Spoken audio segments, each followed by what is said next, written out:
everybody. I'm Baelin Halon, and this is Off the Tusk. My guest this evening is Venix Ar'den, Alor'ad from Concordia Clan. Venix, first of all, thank you for taking the time to sit with me this evening. Yep. Thanks for having me. Happy to be here. So, first question I always love to ask everybody, what got you into this club? So, I've been a Star Wars fan my entire life. Everything about the concept of Star Wars has always been a driving factor in my life, both personally, professionally, everywhere in between. I found the Mercenaries I had a subscription to Star Wars Insider magazine. Oh, wow.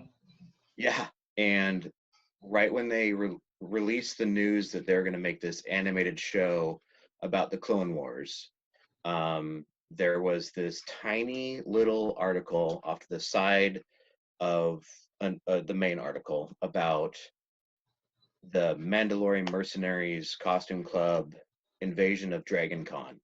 And it was like 6 dudes in baseball catcher outfits with T-visors. And I was like, who are these dudes and why are they so cool looking? And I had no idea who they were, what their names were, what this was all about, but I wanted to do something like that. The whole entire concept of cosplay or costuming was completely foreign to me. And I always had it in the back of my head. And when I came home from where I was living back to Portland, Oregon,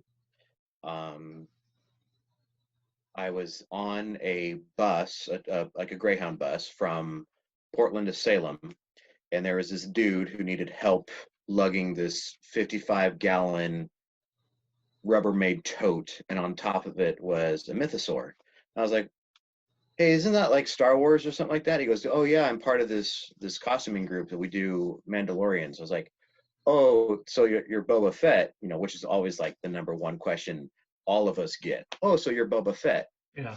And I was like, oh yeah, so you're Boba Fett. He goes, yes and no. And we spent the 2-hour drive talking about what he does and why he does it and everything like that. And he happened to have a business card. Actually, I still have that business card to this day. And I reached out, jumped on the forums, and the very first thing I did is I bought a back patch from the online store. You got lucky. You got in on the run. Yeah. Back when it was easy, when you can actually go click, click, click, buy, instead of, writing a letter to Congress. And I put it on a fur-lined leather jacket and went to a Comic-Con in Tillamook, Oregon in the middle of May 2016. It was a comfortable 85 degrees in my fur-lined leather coat.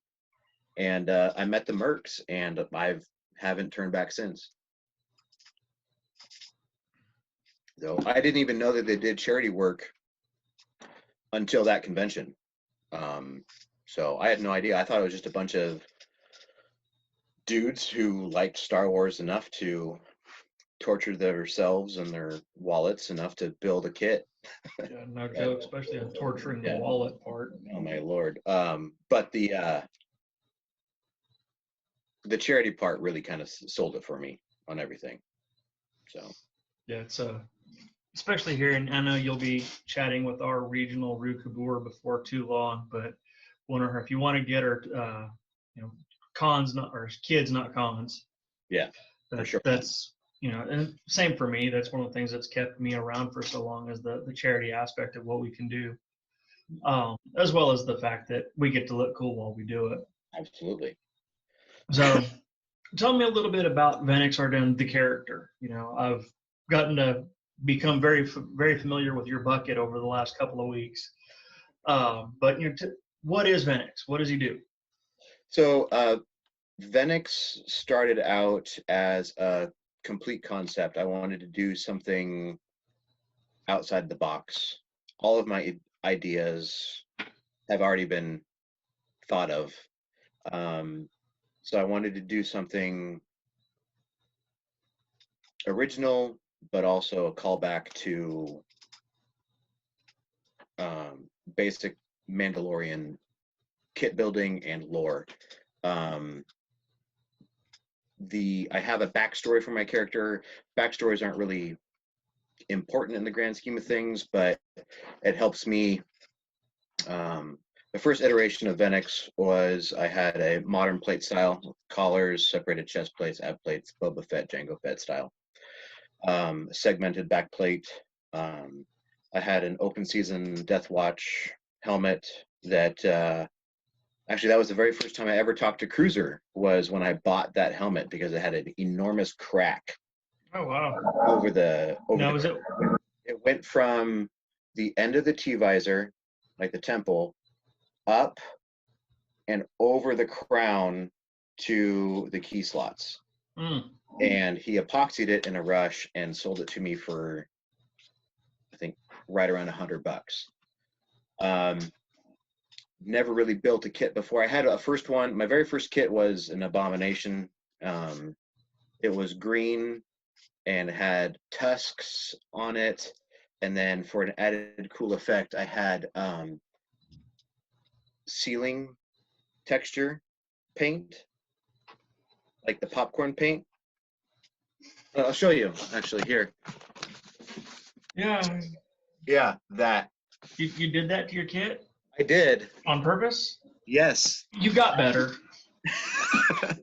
I wanted it to be like Carapace from like an Ackley or something like that. And that was the closest I could get, instead of, cutting out thousands of 1 millimeter Sintra scales. Anyway, so my name came from one of my favorite characters in a fantasy book.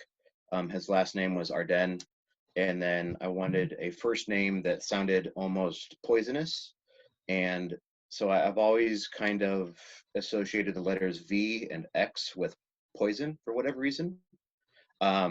So I went with Venix. But yeah, I had a horrible time putting my visor in that open season Death Watch helmet. Now, do you still have that bucket? I do. It's downstairs in the garage.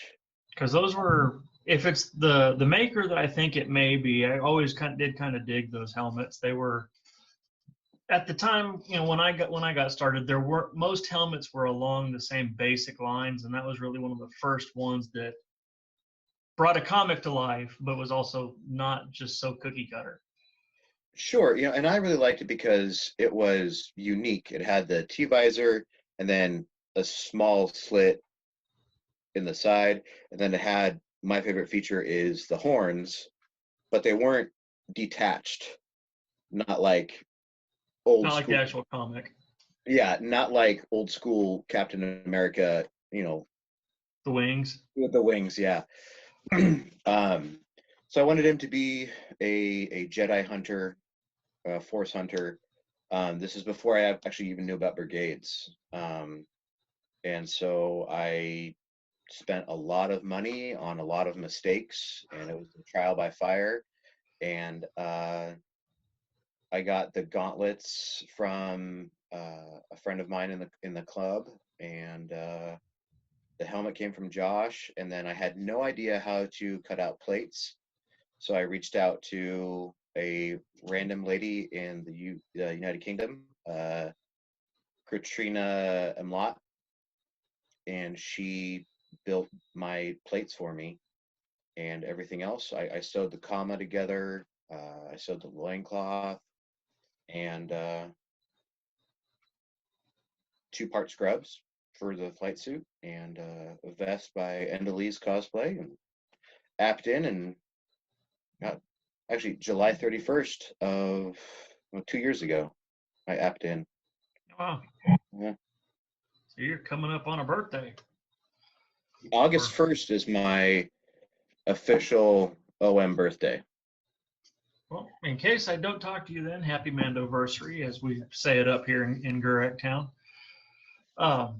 So you've talked a bit about the app team. So I know you're also now, you said, on the app team. Mm-hmm. Tell me about, I'm sure I'll get an earful when I get a hold of Cruiser, but as a newer guy on the app team, um, I know the app team's changed a lot since I was there. Favorite part of being on the app team, least favorite part of being on the app team. Favorite part of being on the app team is opening up the laptop, logging onto the forums, seeing the little tag new next to my app team thread, which I know that there's a new applicant in, and then scrolling through all of the approved apps that not just my team, I'm on Team Weststar, but not just on all of the teams, but just in general, like all these new kits coming in, modern, canon, late Crusader, early Crusader, everything in between. Just people's interpretation of who they want to personify is amazing. There is such talent in these individuals all over the world, and it brings a smile to my face. And I've made it my morning tradition. I wake up, I pour myself a cup of coffee, I watch the news for about a half an hour, and then I start my day looking at applications, even if they're from on different teams. Just looking at the creativity, the amazingness that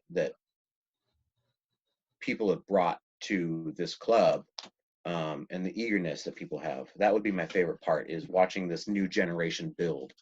I've only been a part of the club, almost 3 years now. But painting techniques, construction techniques, interpretations of a concept is awesome. Watching people's work in progress threads on the forum is amazing, because they're like, I've never done this before. I don't know what Sintra is, all the way to, boom, oh, here's my third approved kit in less than a year, or thereabouts. That's my favorite part. Least favorite part is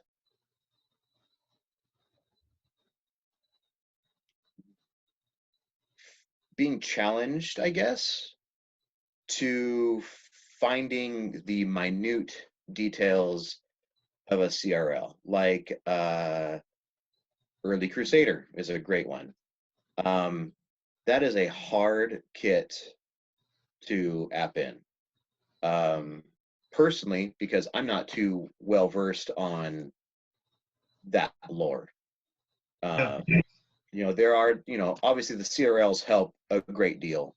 It doesn't really leave a lot to interpretation. But I guess finding a kit that's really, really hard, or finding a kit that's just there. Case in point today, even though we're on kind of a reduced job duty, we're still getting applications in. I did a late Crusader today that the kit was fantastic, just the blaster was too earthy. It was a 1911 with slight modifications. Gotcha. The kit was great, but according to the CRLs, the blaster can't look too earthy, so on and so forth. And it did. And it was like, yes to the kit, no to the blaster, And I know that applicant, reading that thread, reading the work in progress, that applicant will absolutely take the app team's words of encouragement and advice to heart, and they'll put out a great final version. So yeah, I can definitely relate to that aspect. One of my least favorite, and again, I'll own up to the fact it's been many movies have come out since I was on the app team. Right. But it was that when you'd have somebody that you could tell had the talent and had the ability, but didn't put their effort in to cross the finish. They got right to the finish line, and it's like, right. They can do that next step. Right. And having to tell them no for whatever reason, or even worse would be when you'd have the guy that can push out, and I'm going to pick on him, Cruiser. If you got a cruiser that you know can bang out an A+ kit and he turns in C- work, Right. yes, it passes, but it's like that hurts almost as bad as telling somebody no, as approving somebody that you know could do better. For That's the sure. me thing, though. Your mileage may vary. Sure. And then, like, when you have an applicant or even an OM, who can get that kit pristine, an A+ kit, and they're all over the place, and which is another job of the app team and the regional Russols and the Russolors of that, or the clan of the stronghold. It's just kind of reeling them in, finding their path. So pretty much, I think of the acronym: if you just attach a fire hose to a fire hydrant, let it go and let it do its thing. Obviously, eventually, it's going to put out a fire. It's going to do its job, but you have the app team, your regional Russols, your Russolor Solyish, and your fellow OMs and recruits to help you hone in and zero in on that one thing. So, which really goes to, even though I've never met 99% of these people, they're brothers, sisters of mine, and it's a very family aspect. And that's going back to the original thing, that's one of the reasons why I was so motivated to join up, because I've never met these people, and like, oh, hey, you want to be a merc? Awesome. Come on over. Let's hang out and talk about it. Absolutely. Very, very encompassing community, And then and I've talked about it in other panels. I know you probably kind of feel the same way. Of you go to a con, even if you travel to a con, if you go to a celebration or you go to a dragon con, or you're going to another Merc's house and another Merc shows up you've never met, and there's no, oh, who's this guy? It's, hey, what's up? Yep, absolutely. And so that's one of my favorite things about this club, is that family, that instant family that you get. Absolutely, and I'll gladly go on record. Some of my best friends are in this club, not only in this clan but in this club, worldwide. I'm a pretty sociable person, but I used to be a bartender by trade. But most of my friendships that will be long term are in this organization, and that's something I really hold dear to me. Not just from a leadership standpoint, but just from a personal human standpoint. It's great to find like-minded individuals who want to experience the same path that you're taking. It's really a good thing. So up to this point, in your nearly 3 years that you've been a member of the club, what's been your favorite event, your favorite trooping event? My favorite event has got to be the Mandalorian toy drive that we do down here in Portland. It started out as a concept between our old Alor'ad Pete, who's Caster Starwind. He's down in Arizona now. A local bar owner named Mitch, who owns a comic book bar, pretty much. It's called the Nerd Out Bar. And myself, and we started talking about doing a toy drive, kind of like Toys for Tots, but very, very, very localized, only the Portland metro area. And we found an organization called the Dougie Center.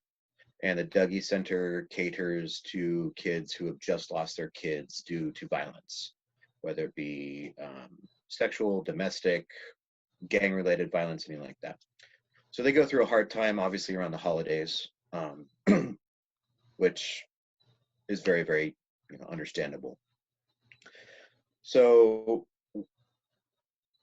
story to tell a story. We were at Rose City Comic Con, which is Portland's biggest comic book convention of the year, and these 3 enormous dudes were walking down the aisle.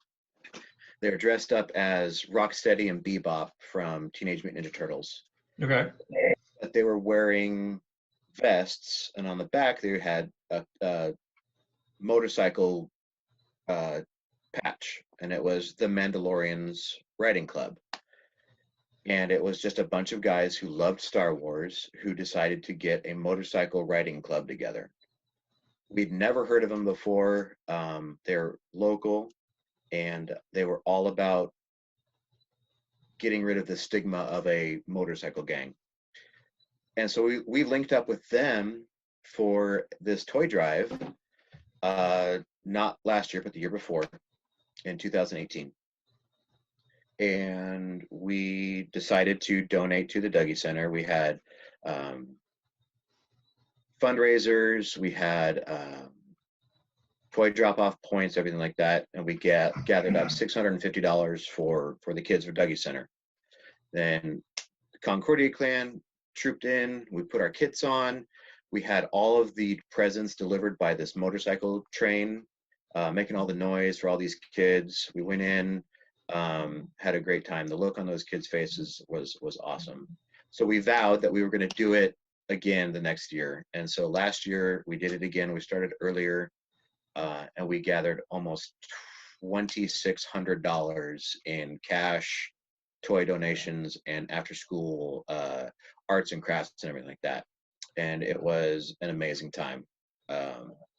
That's by leaps and bounds my favorite event that we've done so far. That's awesome. That's the kind of stuff I like to hear about. Oh, absolutely. You know, being in kit, handing out a toy to a kid who would otherwise not get one, is amazing. You know, so kudos to the Mandalorian Writers Club. Kudos to the Dougie Center for helping us out, and it was just a great time. With that, we're gonna jump into what I warned you about. We're gonna talk about the lightning round. Lightning round. All right. Lightning round. The whole point behind the lightning round is get to know a little bit more insight into you. No, there's no rehearsal in this. You have no idea what the questions are going to be. Okay. Some people might, if by the time this airs, they might know what a few of the questions are because I tend to ask some of the same ones. But question number one: Boba or Django? Boba. Sarlacc or sail barge? Ooh, Sarlacc. X-wing or Millennium Falcon? X-wing. Yoda or BB-8? Yoda. R2 or 3PO? R2. Leia? Padme? Ooh, Padme. See, that's the lightning round. Easy peasy. I don't get to justify any of those answers? Nope. Good. Nope. The second you try to, we just lose all respect for you, and it's all said and done. Yeah, I'm all about that. So this is also the part where I give you the opportunity if there's any shout outs you'd like to make or anything specific you would like to use this as an opportunity to speak about. This is your moment. Well, sure. You know, I've been an official member for a year now. I've been over a year now. I've been in a command position, first as Verilor, now as Alor'ad. You have my sympathy. Yeah. I love what we do, not only as a member of Concordia Clan, but also as the Mandalorian Mercenaries Costume Club.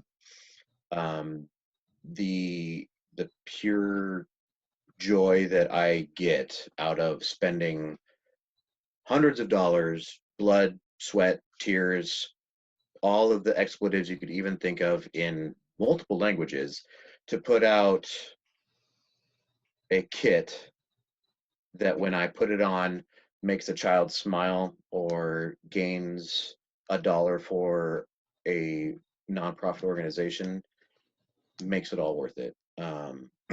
We're right now we're living in pretty unprecedented times with the global pandemic. My advice and my little shout out would be to all of the people, all of the first responders, the healthcare providers, the school teachers, the grocery store workers, everybody like that who's making it possible for us to continue our daily lives by putting theirs at risk is something awesome, So that would be my shout out from Alor'ad leadership of Concordia Clan, Oregon, Southwest Washington. That's my biggest thing, my biggest shout out to them. We have a couple first responders and frontline workers in Concordia. You know, they know who they are. You know, I love everybody who I troop with, even though I've never met them before, because like I said, you know, we're all a brotherhood, all a sisterhood, you know. So I love what I do, and I hope that we can continue doing this. And I really, really, really want to go to a convention and go to an event, a troop, and everything like that. I feel that my bucket's getting mothballs. I can definitely relate to that. I look forward to when we can, emerge on the other. I keep referring to it as the other side, Right. because when we get through this, the world is going to be a different place. I truly believe in my heart that it's going to be a better place. But I look forward to when we get to the other side, that we can get Gurek and Concordia back together again. Absolutely. And do some joint troops and maybe some other things along the way. Again, Venix Ar'den, I thank you so much for taking the time with me. I am Baelin Halon, and this has been Off the Tusk.